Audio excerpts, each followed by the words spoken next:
It's one part Darkest Dungeon, another Slay the Spire, but it stands alone as its own unique game.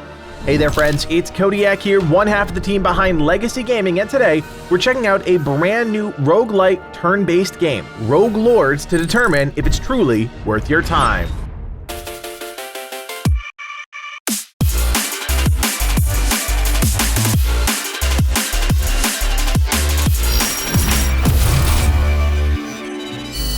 There's no use beating around the bush. If you take one look at Rogue Lords, you may immediately think of Red Hook Studios' incredibly popular indie game, Darkest Dungeon, and you'd be onto something. Rogue Lords is a turn-based roguelike where you play as the devil. Yep, you are the baddies. Van Helsing has vanquished you to hell, and now you're clawing your way back to the top. Using your trusty disciples, characters like Dracula, Bloody Mary, the Headless Horseman, and more, it's your job to reclaim powerful artifacts stolen during your demise. It's a fun premise, and honestly what got me hooked on the game. It's bold and steps way beyond what's believable, but because everything from top to bottom fits into the theme, it kinda works. Like a true roguelike, there's almost nothing that carries over from run to run, and I actually really like that in this game. There's been a big shift towards roguelike games where important progression aspects propel you forward, even when you lose. And while there are some small elements like that in this game, I found that I was pretty much starting fresh on every run. It's clear that the developers took a lot of cues from the indie games that came before. You'll notice a lot of similarities from popular games of the last 5 to 10 years, but while things feel familiar, I found myself really enjoying the fresh takes on tried and true systems. The first real treat was the navigation. You follow a branching map as you work your way through various regions, trying to progress towards story goals. Instead of just clicking on a node and jumping right into combat, you actually run through each region, which helps really establish the dark tones of the world. This deviation from standard practice allows the developers to create something new, optional content. It's that whole risk versus reward thing where you can take on an extra challenge, but it could cost you. I really love the way the map and the navigation's connected. I felt like I was actually traveling through the world, and that's important, especially when you're trying to establish the world as something players should care about.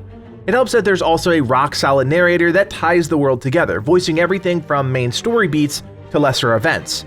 In each region, players will be met with a number of different obstacles. Some are there to aid the player, like the Styx Fountain, which restores diabolic essence, the health point equivalent in the game, while other obstacles, like events, present players with opportunities to increase their character's stats or gain a new ability if they can manipulate the challenge in the right way. This is where Rogue Lords really throws players a curveball, and it's probably one of the wackiest ideas I've ever experienced in a video game in a long time. Because you're theoretically playing the devil, you have the ability to cheat. I mean, why not? At any time, in pretty much any situation, you can tap into devil mode and manipulate your current scenario, making it more favorable to you. Of course, this isn't a free system, and you'll have to use some of your precious diabolic essence to make it happen, but sometimes it's worth it. When in an event, you can use your diabolic essence to straight up change the chance of success. This can be crucial when failing the event would mean a drastic loss of stats. In combat, you can do the same thing, almost to an absurd degree. You can manipulate enemy health and spirit power, manipulate your own health and SP, move buffs around. It's truly wacky. Every little tweak costs a little bit of diabolic essence, and you have to watch out because when that number reaches 0, it's game over. And let me just tell you, you can't go around throwing away essence because Rogue Lords is not your average walk in a creepy park. As you progress in your story, humanity will rise up against you and add variables on certain portions of the map. I like these as they force me to really think about where I wanted to go and if I was willing to accept a risk for the reward I was seeking. In the same vein, the more terror you inflict through the various events scattered around the world, the more notoriety you gain, which presents itself in much the same way, adding variables to the map, but instead of detrimental effects, these provide you with boons in the form of souls, diabolic essence, or something similar. To say I was pleasantly surprised by the game is an understatement, and it all really coalesces in combat. It's not wildly different than anything I've experienced before, but I found the interactions and abilities really interesting. So much so that I had a hard time putting the game down. Your disciples all start with a few basic abilities. These will do the standard things like deal damage, deal spirit damage, buff your team, debuff the enemy team, you know, things we all love to do. Disciples also have a unique ability that allows them to refresh cooldowns on their abilities, and sometimes something a little extra. For example, Bloody Mary can use Cursed Mirror on a target, which replicates any move she does on that target for a double attack. Other specials like Dracula's Rallying allows you to refresh your entire team's abilities. On top of these initial mechanics, the player can acquire new abilities for their disciples throughout the run a number of different ways.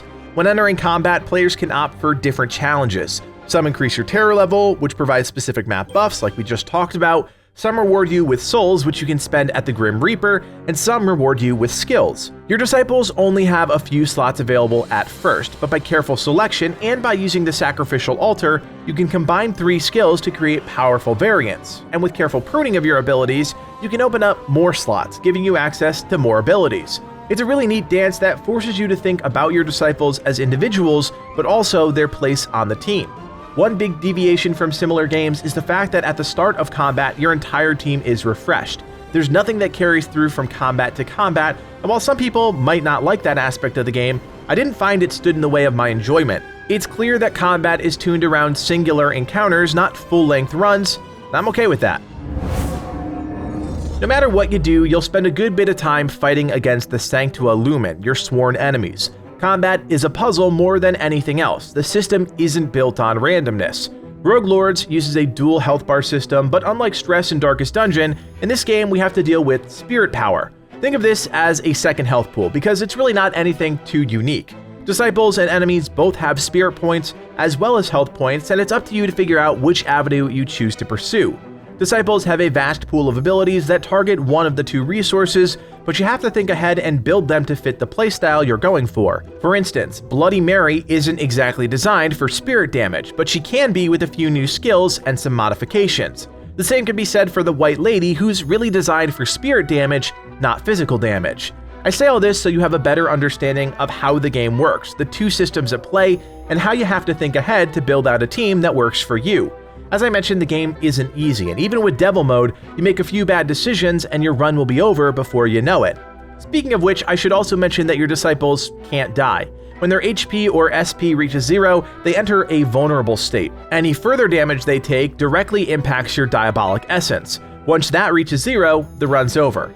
Now you see why playing Devil has its risks. Enemies also have a vulnerable state. When their HP or SP reaches 0, they become vulnerable. One more hit on that particular type of damage and they're taken off the field. Like I said before, it's a dance, one that seesaws back and forth, and I rather enjoy it. Runs are longer and more stretched out than I expected, but the combat feels just right, lasting less than a minute or dragging on close to 10 depending on the difficulty of the encounter. Because there's no real progression between runs, or stories as they're called, there's no point in holding back, and you can really push through as far as you're capable, and that makes the thrill of the hunt just a bit more exciting. To be fair, even when you lose, you win. There are some small, very small roguelike mechanics at play here. By just playing the game, you unlock new disciples, new abilities for them to acquire during a story, and new relics that augment things on a more macro level, but nothing ever really makes the game at a baseline level easier. I genuinely like that, as I feel we've drifted too far away from what made roguelikes special. Is it infuriating when you don't win on your second run? Sure, but that's part of the fun, actually learning from your mistakes and not relying on the game to soft nerf everything until you can muddle through. Rogue Lords is a decent indie game, and from a systems perspective, it gets pretty much everything right, but I do think there are some aspects of the game that just won't work for everyone. The first is the character models. It just feels a bit low budget, and while the 3D models during combat sequence are a nice addition to the game, the illustrated versions of the disciples and the enemies just leave a lot to be desired. I wouldn't call it bad, but there's definitely room for improvement. I would also say while the game has some pretty darn fun systems, I found others to leave me wanting just a bit more, specifically the events system. Sometimes you roll up on a farmer and steal his soul, bingo bango. Other times, it's a convoluted series of manipulating the outcome, succeeding at your task, gaining some stats that are kinda helpful, kinda not, and then still managing to piss someone else off on your team. It's a weird series of actions that doesn't always connect, and because it's just point, click, profit, you'll lose a lot of the connective tissue that makes the rest of the game such a trip. All in all though, I think it'll come down to dealer's choice. If you're someone that likes Darkest Dungeon, Legend of Keeper, Mistover, Slay the Spire, or any of the other dozen or so games that fit this mold, you'll enjoy Rogue Lords. There's enough there that's different and new to feel like a fresh game. While it may not be an entirely original experience, the devs did a great job pushing the creative boundaries and trying some new ideas that make for some pretty engaging gameplay. So if it's not already clear, yeah, I think Rogue Lords is a fun game that's worth your time, and for just 25 bucks, you can pick this title up on Steam or Epic and have yourself a good fun time. If you're like me and just counting down the days until October 26th when Darkest Dungeon 2 goes live, I think you'll get plenty of mileage out of Rogue Lords. It's a fun take on a popular genre, and as always, I think it's important to support indie developers that are willing to take risks and try something new. Anyways, friends, if you do still have questions about the game, maybe you're on the fence, shoot me a message in the comments. I'm happy to clear up any confusion and help you make a decision about this game. That's why we do these reviews. I also want to say, if you did like this video and you want to support the channel, do me a solid, hit that thumbs up. We've got a lot of exciting content coming up this fall, and you do not want to miss out. Finally, if you like everything we're doing here at Legacy Gaming and you want to help us out even more, you can now do so by becoming a member. For just a couple bucks, you're helping evolve the channel and take our community to that next level. Check out the join button below to learn more. My name is Codiak, and from everyone here at Legacy Gaming, thanks for watching, and play on.